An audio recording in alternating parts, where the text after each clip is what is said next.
Good morning વિદ્યાર્થી મિત્રો, ત્રીજું ચેપ્ટર આપણે શરૂ કરી દીધું છે અને ત્રીજા ચેપ્ટરમાં વિદ્યુત પ્રવાહ એટલે શું એની થોડી ચર્ચા આપણે પહેલા લેક્ચરમાં કરી.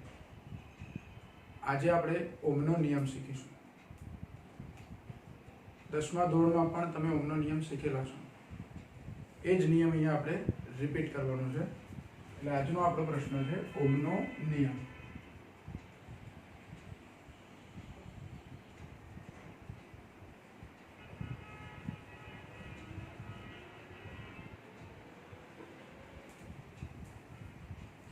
જ્યોર્જ સાયમન ઓહમ નામના વૈજ્ઞાનિકે આ કોઈ વાહક માટે આ નિયમ તારવેલો છે. શું વાહકો માટે? નિયમ એવો આપે છે આપણને કે નિશ્ચિત ભૌતિક પરિસ્થિતિમાં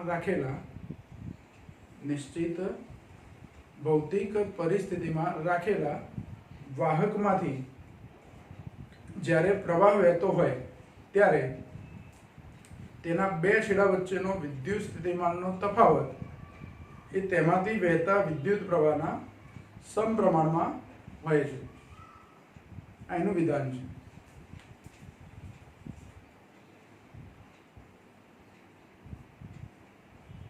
નિશ્ચિત ભૌતિક પરિસ્થિતિમાં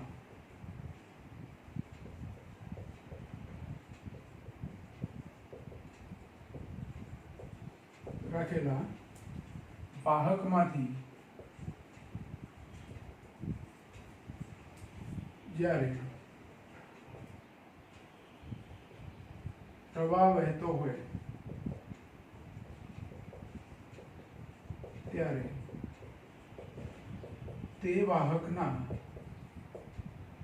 બે છેડા વચ્ચેનો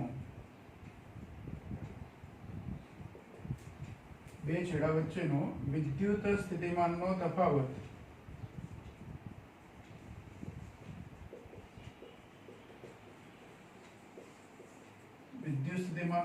એને આપણે V વડે દર્શાવીએ તો વિદ્યુત સ્થિતિમાનનો તફાવત એ તેમાંથી વહેતા વિદ્યુત પ્રવાહને હું I વડે દર્શાવું તો વિદ્યુત પ્રવાહ I ના સમપ્રમાણમાં હોય છે.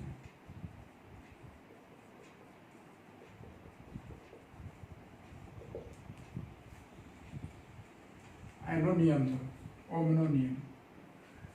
ઓહમ એ વૈજ્ઞાનિકનું નામ છે, જ્યોર્જ સાયમન ઓહમ. જો વિધાન આવું છે, ફરી ધ્યાન રાખો. નિશ્ચિત ભૌતિક પરિસ્થિતિમાં રાખેલા વાહકમાંથી જ્યારે પ્રવાહ વહેતો હોય એટલે કે વિદ્યુત પ્રવાહ વહેતો હોય ત્યારે તે વાહકના બે છેડા વચ્ચેનો વિદ્યુત સ્થિતિમાનનો તફાવત V એ તેમાંથી વહેતા વિદ્યુત પ્રવાહના સમપ્રમાણમાં હોય છે. આ થયો ઓહમનો નિયમ. આ વિધાન પરથી આપણે સૂત્રના સ્વરૂપમાં એને લખવું હોય તો કેવી રીતે લખાય? તો વિદ્યુત સ્થિતિમાનનો તફાવત V તે એમાંથી વહેતા વિદ્યુત પ્રવાહ I ના સમપ્રમાણમાં હોય છે. આ વિધાન પરથી આપણે આવું સૂત્ર લખી શકીએ. V ચલે છે I. ચલનનો સંકેત દૂર કરીએ તો કોઈ અચળાંક મૂકવો પડે એટલે V બરાબર RI. જે R એ વાહકનો અવરોધ છે, અથવા R બરાબર આવું લખી શકું V/I, જ્યાં R એ વાહકનો અવરોધ છે. R એ શું છે? વાહકનો અવરોધ છે. તો ઓહમનો નિયમ થયો. શબ્દોમાં એનું સૂત્ર V બરાબર RI અથવા IR એવું લખી શકો તમે. હું RI લખું અથવા IR લખું. એની પરથી અવરોધનું સૂત્ર આવું બને V/I. હવે એનો એકમ શું થાય? R નો એકમ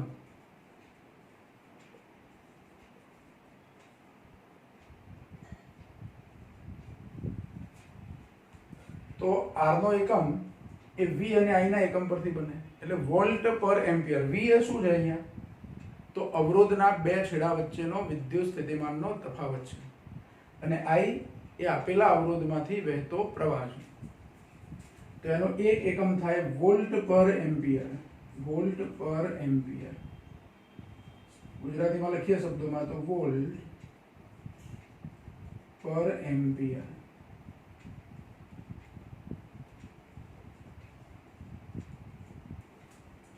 અથવા એનો બીજો એકમ થાય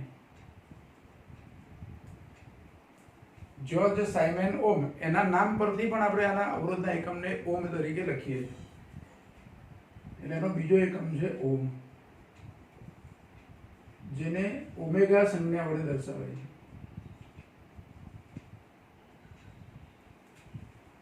અવરોધનો એક એકમ છે વોલ્ટ પર એમ્પિયર અથવા બીજો એકમ છે ઓમ. ઓમ લખવા માટે આ ઓમ શબ્દોમાં લખ્યું અને સંજ્ઞા સ્વરૂપે લખવા માટે ઓમેગા સંજ્ઞા લખાય છે. આ સંજ્ઞાને કહેવાય ઓમેગા, પણ જ્યારે અવરોધની સંજ્ઞા તરીકે એને વાપરીએ ત્યારે એને ઓમ એવું બોલીશું. ધારો કે કોઈ વાહકનો અવરોધ 5 ઓમ છે, તો 5 ઓમ હું R બરાબર 5 ઓમ આવું લખું છું.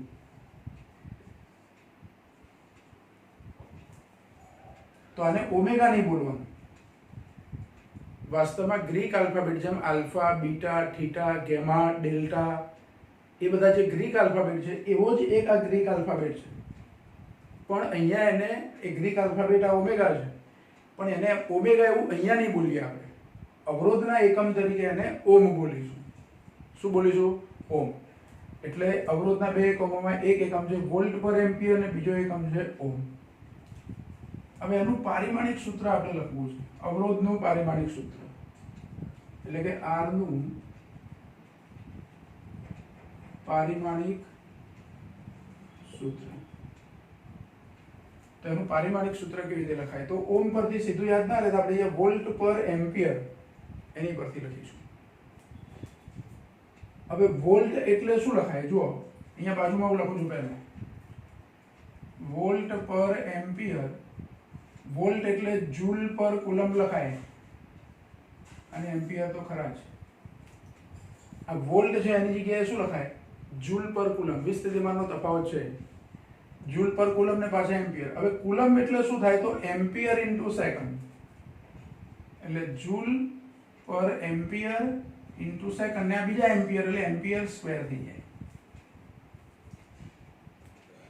એટલે અહીંયા હું આના અથવા કરી અને એક એકમ આવો લખી શકું જૂલ પર એમ્પિયર સ્ક્વેર સેકન્ડ. પારિમાણિક સૂત્ર લખવા માટે એકમ સહેલો પડે તો આની પરથી આપણે પારિમાણિક સૂત્ર લખી શકીએ. તો જો જૂલ ઉર્જાનો એકમ છે અને ઉર્જા માટે પારિમાણિક સૂત્ર આપણે શું લઈએ છીએ? તો m1 L2 T - 2. આ ખાલી જૂલ માટે. એમ્પિયર સ્ક્વેર એટલે તો A2, એમ્પિયરનો એમ્પિયર જ રહે એટલે A2, પણ એ છેદમાં આવે A2 અને T1 સેકન્ડનું T1. હવે આનું સાદુરૂપ આપું તો શું થાય? તો M1 તો એમના એમ આવશે M1, L2 એમના એમ આવશે એટલે M1 L2. T કેટલા આવશે? કેટલા આવશે T? તો T - 2 છે ઉપર અને T એક નીચે છે. એ ઉપર આવે તો -1 થાય એટલે T - 3 થાય. T - 3 અને A - 2. આ અવરોધનું પારિમાણિક સૂત્ર થયું. જો અવરોધનું પારિમાણિક સૂત્ર શું થશે? M1 L2 T - 3 A - 2. એનું પારિમાણિક સૂત્ર થયું.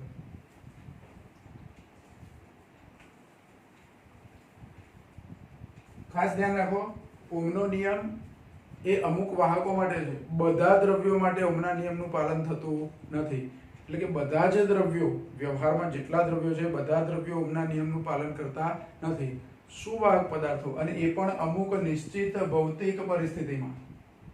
દરેક પરિસ્થિતિમાં ઓહમના નિયમનું પાલન થતું નથી, પણ મોટાભાગના સુવાહકો માટે આ નિયમ આપણે સાચો છે એમ સ્વીકારી અને બધી ગણતરીઓ કરીએ છીએ. એટલે એટલે આ સૂત્ર આપણા માટે એક અગત્યનું છે, R બરાબર V/I સુવાહકો માટે. જો અર્ધવાહકો હોય તો એ ઓહમના નિયમનું પાલન કરતા નથી. સેમિકન્ડક્ટર દ્રવ્ય જે કહીએ આપણે તે ઓહમના નિયમનું પાલન કરતા નથી. સુવાહકો માટે આ નિયમ છે, એટલે આપણે અહીંયા વાહક શબ્દ વાપર્યો છે. બીજું, આ વાહકનો અવરોધ કઈ બાબતો પર આધાર રાખે?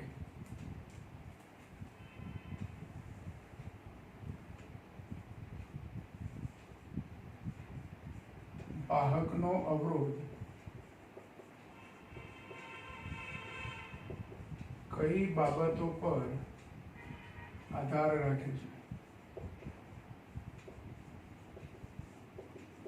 આવો પ્રશ્ન કોઈ વખતે ટૂંકા પ્રશ્નમાં પૂછી શકાય. તમને 2 માર્કમાં પ્રશ્ન પૂછવો હોય તો ઓહમનો નિયમ લખો, એનો એકમ અને પારિમાણિક સૂત્ર લખો તથા વાહકનો અવરોધ છે એ કઈ બાબતો પર આધાર રાખે છે તે જણાવો. આવો પ્રશ્ન આપણને પૂછી શકાય. તો વાહકનો અવરોધ છે એ 3 બાબતો પર આધાર રાખે છે.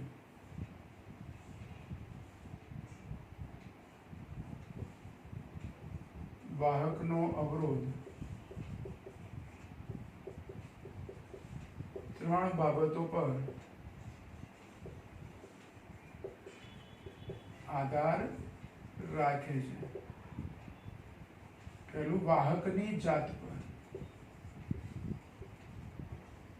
અથવા વાહકના દ્રવ્ય પર. વાહકની જાત એટલે ધારો કે કોપરનો ટુકડો છે તો કોપરનો તાર છે, લોખંડનો તાર છે, એલ્યુમિનિયમનો તાર છે. હું એક સરખી લંબાઈના અને એક સરખી જાડાઈના 3 અલગ અલગ તાર લઉં છું. આવા 3 તાર છે ધારો, એક લોખંડનો તાર છે આવો, આટલી જ લંબાઈનો અને આટલી જ જાડાઈનો બીજો એલ્યુમિનિયમનો તાર છે, ત્રીજો કોપરનો તાર છે. ત્રણેયની લંબાઈ અને જાડાઈ કેવી છે? સરખી. પણ એ ત્રણેયના અવરોધ જુદા જુદા હશે. કેમ? કે એનું દ્રવ્ય જુદું જુદું છે, એટલે વાહકની જાત જુદી જુદી છે. કોઈ કોપર છે તો કોઈ લોખંડ છે તો કોઈ એલ્યુમિનિયમ છે. એટલે વાહકની જાત બદલાય તો વાહકનો અવરોધ બદલાય. બીજું, એના પરિમાણ પર.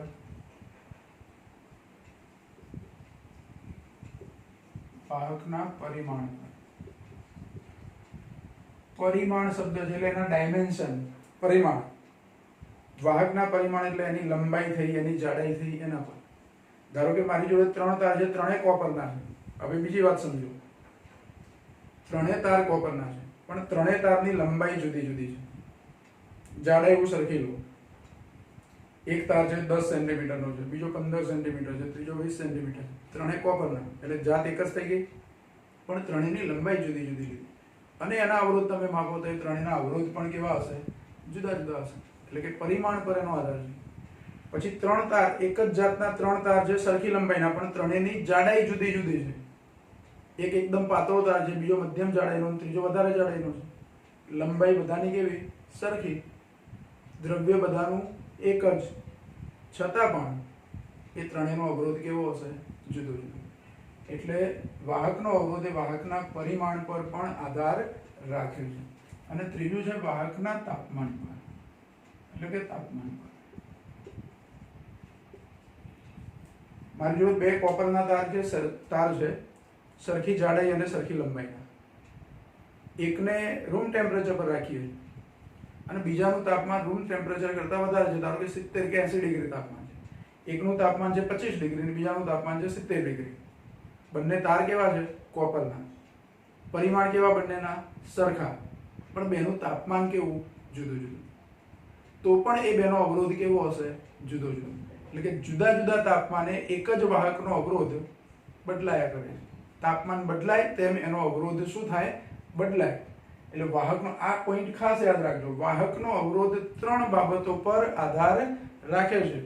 એક, વાહકની જાત પર, બીજું વાહકના પરિમાણ પર, ત્રીજું એના તાપમાન પર. આ 3 બાબતો પર વાહકનો અવરોધ આધાર રાખે છે. પછી વાહકના પરિમાણ પર એનો અવરોધ કેવી રીતે આધાર રાખે છે તે એક સમજવા જેવી વસ્તુ છે. વાહકનો અવરોધ પરિમાણ પર કેવી રીતે આધાર રાખે છે?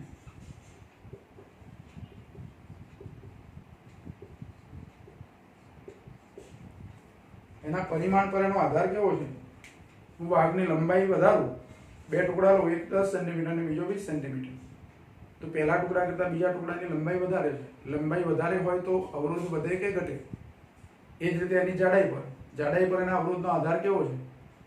તો આ બે વસ્તુ, લંબાઈ અને જાડાઈ પર એનો આધાર કેવી રીતે છે, મતલબ કે એના પરિમાણ પર વાહકનો અવરોધ કેવી રીતે આધાર રાખે છે, આ અલગથી આપણને પ્રશ્ન પૂછી શકાય. એક અલગ ક્વેશ્ચન, આની જોડે નહીં, હું અલગથી કહું છું. એક પ્રશ્ન તમને ખાલી પરિમાણ પર એનો આધાર કેવી રીતે છે એનો પૂછી શકાય. હવે મારી જોડે ધારો કે એક વાહક તાર છે.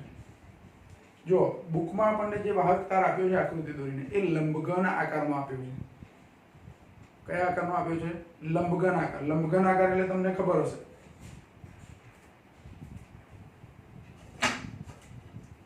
ધારો કે આ સ્કેલ છે, તો આનો આકાર કયો કહેવાય? તો લંબઘન.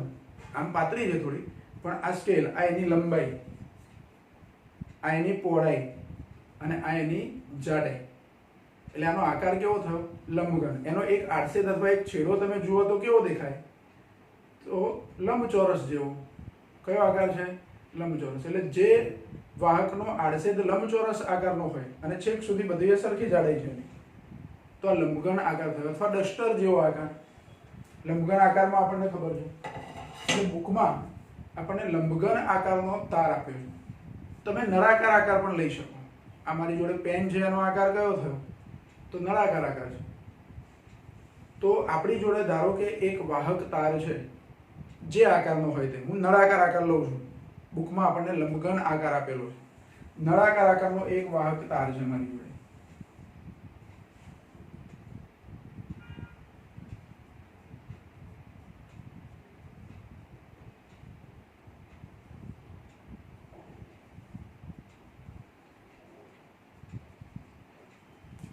જેના આડછેદનું ક્ષેત્રફળ, આડછેદ એટલે અહીંયા વર્તુળાકાર આડછેદ છે નળાકારનો, એના આડછેદનું ક્ષેત્રફળ એ જેટલું અને એની લંબાઈ L છે.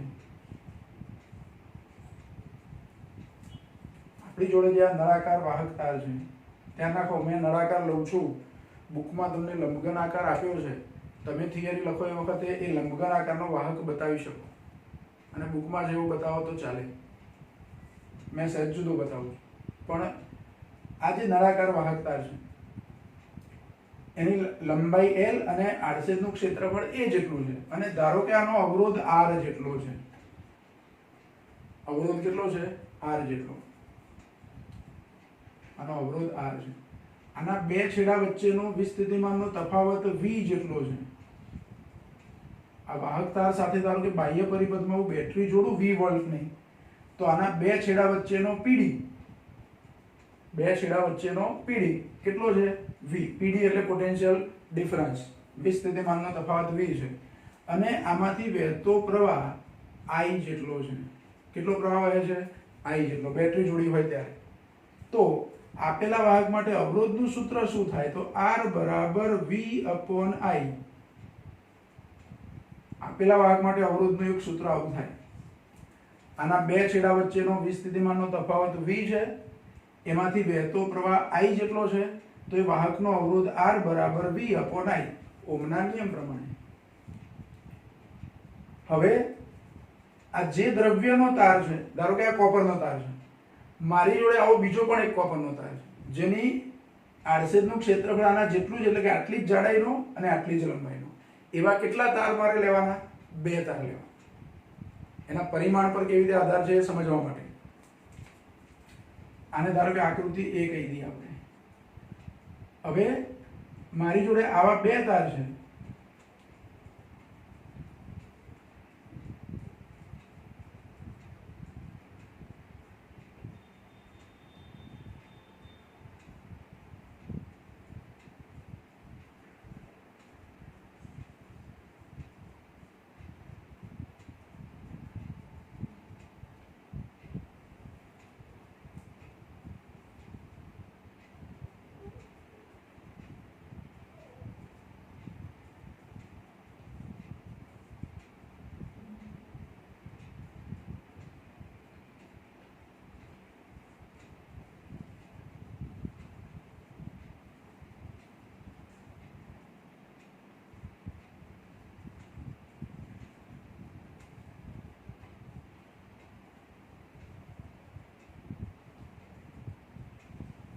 બંને તાર આપણે શું કર્યા? જોઈન્ટ કરી દીધા. આ એક તાર, એની પાછળ બીજો તાર, બે તાર જોઈન્ટ કરી દીધા. એક તારની લંબાઈ કેટલી? L જેટલી, તો બીજા તારની લંબાઈ પણ એટલી જ. આડછેદનું ક્ષેત્રફળ A જેટલું, તો બીજા તારના પણ આડછેદનું ક્ષેત્રફળ A જેટલું. એટલે બે સરખી લંબાઈ અને સરખી જાડાઈના બે તાર મેં એકબીજાના પાસ પાસે, એટલે કે પહેલા તારનો આ પહેલો તાર છે એનો બીજો છેડો અને બીજા તારનો પહેલો છેડો, આ રીતે જોઈન્ટ કરી દીધા. એટલે આ છેડેથી આ છેડે સુધી લંબાઈ કેટલી થઈ ગઈ? 2L થઈ ગઈ. કેટલી થઈ ગઈ? 2L. એટલે અહીંયા આટલી લંબાઈ, આ વાહકની લંબાઈ 2L જેટલી થઈ. બીજું, અહીંયા આની જોડે જેવું બેટરી જોડતો હતો અને વીજ સ્થિતિમાનનો તફાવત V આવતો હતો, તો અહીંયા વીજ સ્થિતિમાનનો તફાવત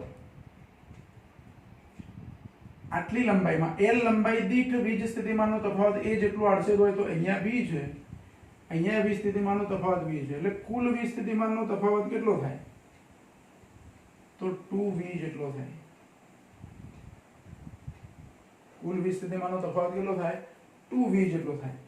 પણ આમાંથી વહેતો પ્રવાહ જે I હતો એ અહીંથી I જેટલો પ્રવાહ વહે છે અને અહીં આડછેદ જોઈન્ટ કરેલા છે, એટલે એ પ્રવાહ આગળ પણ જશે, એટલે I જેટલો પ્રવાહ. એટલે આખા તારમાં I જેટલો જ પ્રવાહ કહેવાય. પ્રવાહ ડબલ થાય નહીં.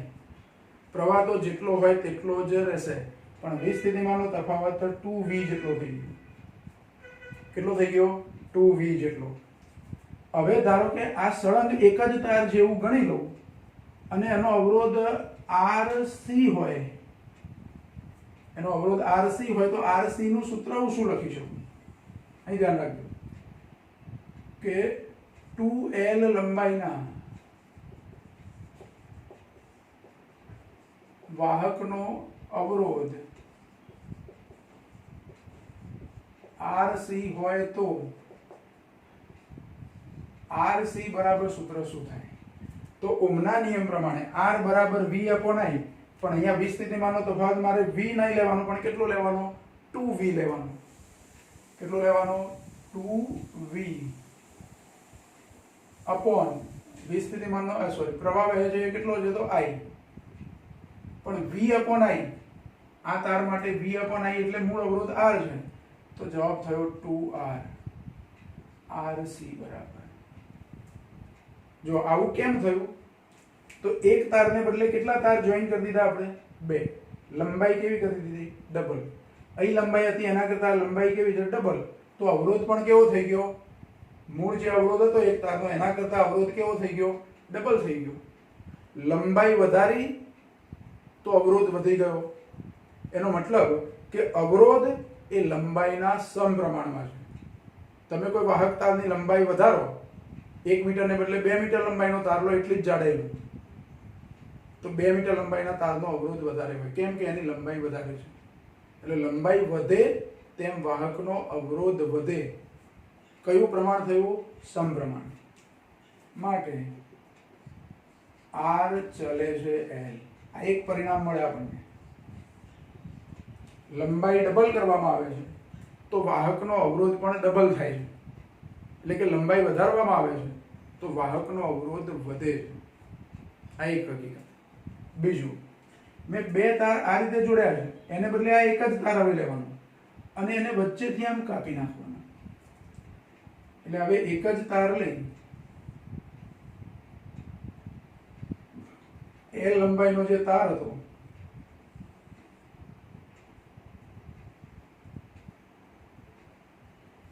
એને શું કરવું? આવી રીતે વચ્ચેથી કાપી નાખવું.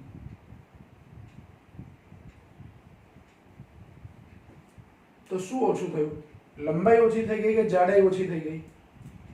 તો વાહક તારનો જે આડછેદ હતો એ જેટલો, ધારો કે આ પેન છે, તાર છે આપણો, આમ વચ્ચેથી એને ચીરી નાખો તો લંબાઈ તો 10 સેન્ટીમીટર હતી તો 10 જ રહી, જે હોય તે 10 હોય તો 10. પણ એનું આડછેદ હતું એ કપાઈને કેવું થઈ ગયું? અડધું થઈ ગયું. એટલે અહીંયા આ કાપેલા ભાગમાંથી એક જ ભાગ ધારો કે હું લઉં અહીંયા ધ્યાનમાં,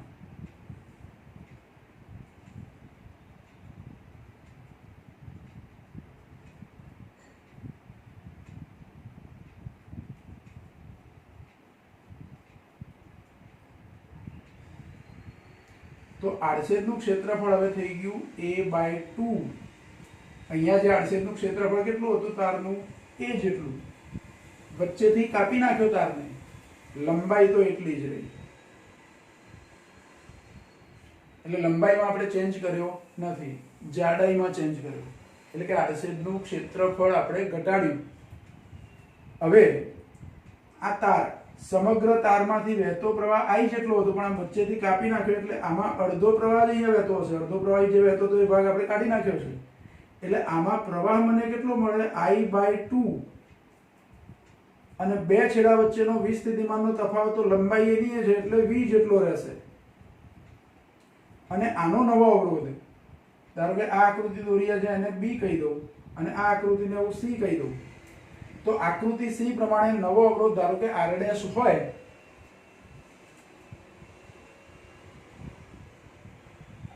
l લંબાઈ અને a/2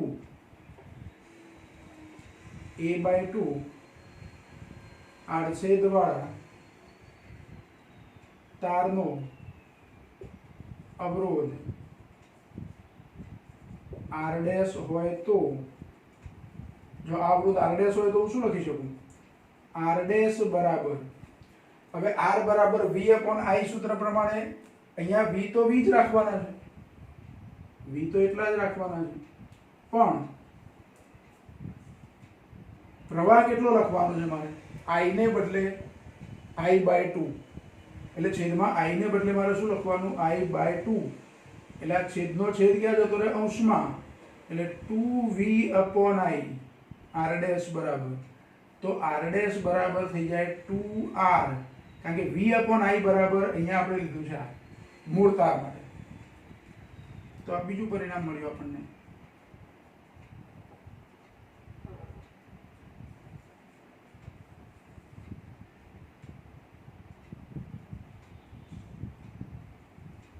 r' બરાબર 2r, જો અહીંયા અવરોધ ડબલ થયો, અહીંયા અવરોધ મૂળ અવરોધ કરતા ડબલ થયો, પણ અહીં ડબલ કેવી રીતે થયો, આડછેદનું ક્ષેત્રફળ અડધું કરી દીધું આપણે, પહેલામાં જે ડબલ થયો એમાં શું હતું,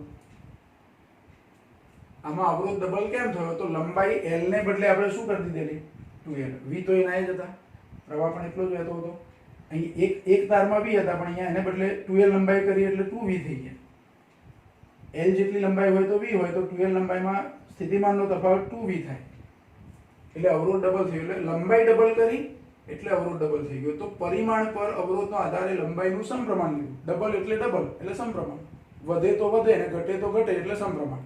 અહીંયા શું થયું, આડછેદનું ક્ષેત્રફળ પહેલા એ જેટલું હતું એને બદલે ઘટાડ્યું, પણ અવરોધ તો ડબલ થયો જ, એટલે આડછેદનું ક્ષેત્રફળ ઘટ્યું તો અવરોધ વધ્યો, આડછેદનું ક્ષેત્રફળ ઘટ્યું તો અવરોધ શું થયો, વધ્યો, લંબાઈ આપણે બદલી નથી। તો આની પરથી, આ સૂત્ર પરથી એવું લખી શકું કે r ચલે છે 1/a, અહીંયા લખ્યું r ચલે છે l, અહીંયા લખ્યું r ચલે છે 1/a, એટલે અવરોધ એ આડછેદના ક્ષેત્રફળના વ્યસ્ત પ્રમાણમાં થયો, કયા પ્રમાણમાં થયો, વ્યસ્ત પ્રમાણમાં, અને આ બે સૂત્રો ભેગા કરીને લખું તો અહીંયા આવું લખી શકું, r ચલે છે l/a, અવરોધ એ લંબાઈના સમપ્રમાણમાં અને આડછેદના ક્ષેત્રફળના વ્યસ્ત પ્રમાણમાં હોય છે, તો એની પરથી આ સૂત્રમાં ચલનનો સંકેત દૂર કરું તો r બરાબર ρ l/a આવું સૂત્ર મળે। આ એક બીજું અગત્યનું સૂત્ર, r બરાબર ρ l/a, અહીંયા ρ એ શું છે, આમ તો અગાઉ ρ સંકેત આપણે વાપરેલો છે ઘનતા માટે, પણ અહીંયા ρ એ ઘનતા નથી, આપેલા વાહકના દ્રવ્યની અવરોધકતા છે, ρ એ શું છે, દ્રવ્યની અવરોધકતા છે।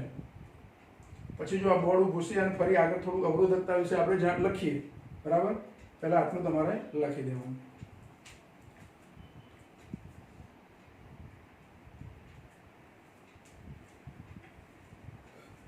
જો આપણે છેલ્લે જે સૂત્ર લખ્યું અહીંયા, r બરાબર ρ l/a,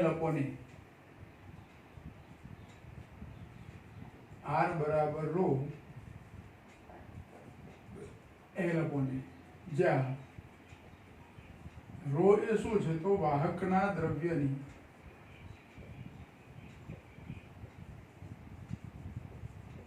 અવરોધકતા છે. જો અવરોધ અને અવરોધકતા આ શબ્દો જુદા છે, ખાસ ધ્યાન રાખજો. અવરોધ અને અવરોધકતા શબ્દો કેવા છે? જુદા છે અને જુદી ભૌતિક રાશિઓ છે. અવરોધને આપણે આર સંજ્ઞા વડે દર્શાવીએ છીએ, કેપિટલ આર વડે, અને અવરોધકતાને કઈ સંજ્ઞા વડે દર્શાવીએ આપણે? રો વડે. આ જે સમીકરણ છે એમાં હું રોને કરતા બનાવું તો સૂત્ર શું લખાય? તો રોને કરતા બનાવે તો એ જે છેદમાં એ આર ના ગુણાકારમાં જાય અને એલ છે તે ભાગાકારમાં જાય. તો એનું સૂત્ર આવું બને, રો બરાબર આર એ અપોન એલ. અવરોધકતાનું સૂત્ર આવું બને. જો વાહકનો અવરોધ જે ત્રણ બાબતો પર આધાર રાખતો હતો એવું આપણે જે લખ્યું એને આધારે અવરોધ છે લંબાઈના સમપ્રમાણમાં અને આડછેદના ક્ષેત્રફળના વ્યસ્ત પ્રમાણમાં છે. એટલે આર ચલે છે એલ અપોન એવું લખીને ચલનનો સંકેત દૂર કરીને આપણે લખ્યું રો, જેને વાહકના દ્રવ્યની અવરોધકતા કહે છે. રો નું સૂત્ર જો લખવું હોય તો આર એ અપોન એલ થાય. એની પરથી રો નો એકમ શું થાય? રો નો એકમ તો આર નો એકમ લખો, એ નો એકમ લખો અને એલ નો એકમ લખો. હવે આર એટલે અવરોધનો એકમ શું છે? ઓમ. આડછેદનું ક્ષેત્રફળ એ એનો એકમ મીટર સ્ક્વેર અને છેદમાં લંબાઈનો એકમ મીટર, એટલે ઓમ ઇન્ટુ મીટર થાય. આનો એકમ શું થશે? ઓમ ઇન્ટુ મીટર. પછી રો નું પારિમાણિક સૂત્ર,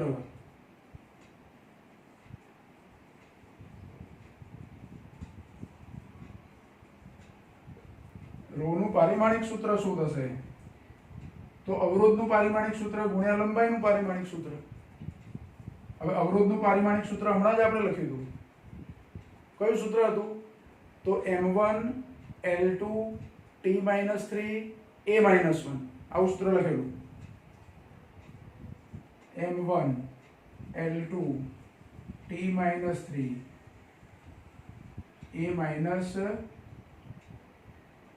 a-2. 1 નહીં પણ 2 હતા. ફરી જુઓ, અવરોધનું પારિમાણિક સૂત્ર v અપોન i પરથી લખેલું, એટલે એ સૂત્ર આપણું આવું થયેલું m1 l2 t-3 a-2. આ અવરોધનું પારિમાણિક સૂત્ર ઇન્ટુ લંબાઈ એટલે l1. તો આનો જવાબ શું થાય? હવે તો m1 l3 થઈ જશે, t-3 થશે, a-2 થશે. તો રો નું પારિમાણિક સૂત્ર થયું. અહીંયા આપણે ગુણાકારમાં આવી રીતે લખીએ,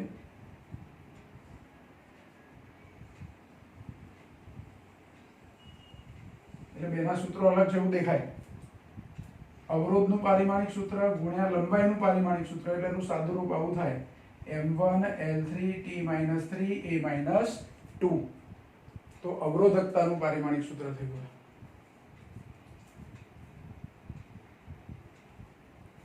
પછી જો r બરાબર રો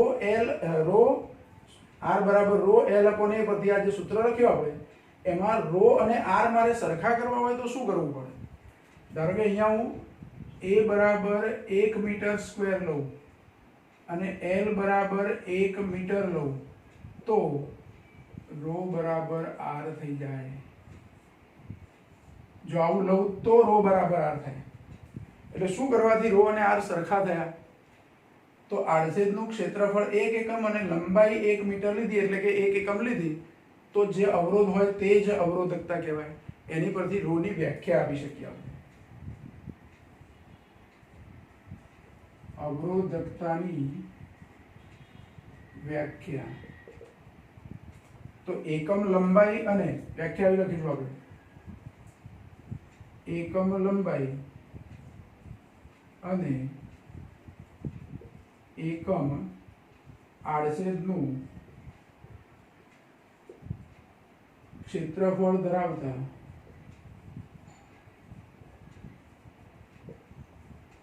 વાહકના અવરોધને તેના દ્રવ્યની અવરોધકતા કહે છે.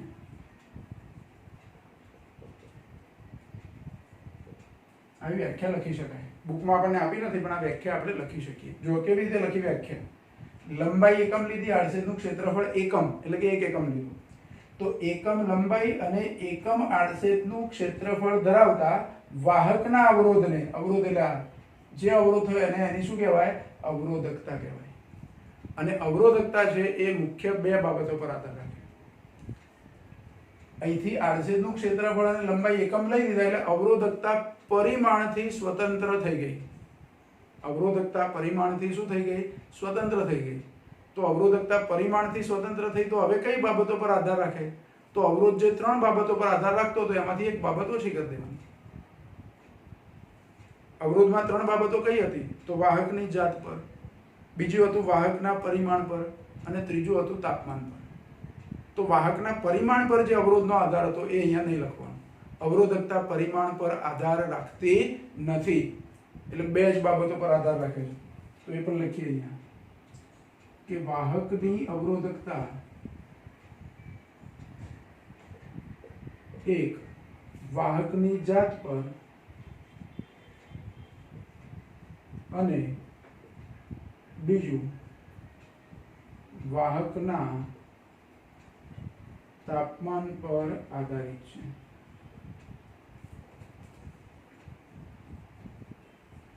જો થોડે ઘણે અંશે એનો દબાણ પર પણ આધાર છે, પણ નોર્મલી બધા વાહકો જે આપણે એને વાતાવરણના દબાણે જ રાખીએ છીએ. એટલે દબાણ પરનો આધાર પ્રમાણમાં કેવો? ઓછો. આધાર ખરો પણ પ્રમાણમાં ઓછો, એટલે એને આપણે ગણતરીમાં અહીંયા લેતા નથી. એટલે વાહકની અવરોધકતા એ વાહકની જાત પર અને વાહકના તાપમાન પર આધાર રાખે છે. આવું આપણે યાદ રાખવું. તો આ અવરોધકતાની ચર્ચા થઈ. જો અવરોધ કેપિટલ R, અવરોધ એટલે એની સંજ્ઞા શું લીધી આપણે? તો R. અને અવરોધકતા એટલે ρ. આ બે જુદી ભૌતિક રાશિઓ છે. વાહક માટે જ છે, વાહક સાથે સંકળાયેલી જ છે, પણ બંને જુદી ભૌતિક રાશિઓ કહેવાય. એક અવરોધ છે, બીજું અવરોધકતા છે. અવરોધ એટલે રેઝિસ્ટન્સ, અંગ્રેજીમાં એને શું કહેવાય? રેઝિસ્ટન્સ. અને અવરોધકતા એટલે રેઝિસ્ટિવિટી. અવરોધ એટલે રેઝિસ્ટન્સ અને અવરોધકતા એટલે રેઝિસ્ટિવિટી. તો આ અવરોધકતાની આ ચર્ચા થઈ. એટલે આજે આપણે જે શીખ્યા એમાં ઓહમનો નિયમ, એના અવરોધ વિશેની ચર્ચા કરી. અવરોધ છે પરિમાણ પર કેવી રીતે આધાર રાખે છે તેની ચર્ચા કરી, અને આ અવરોધકતા છે એની ચર્ચા કરી. તો આટલે સુધી આપણે રાખીએ છીએ.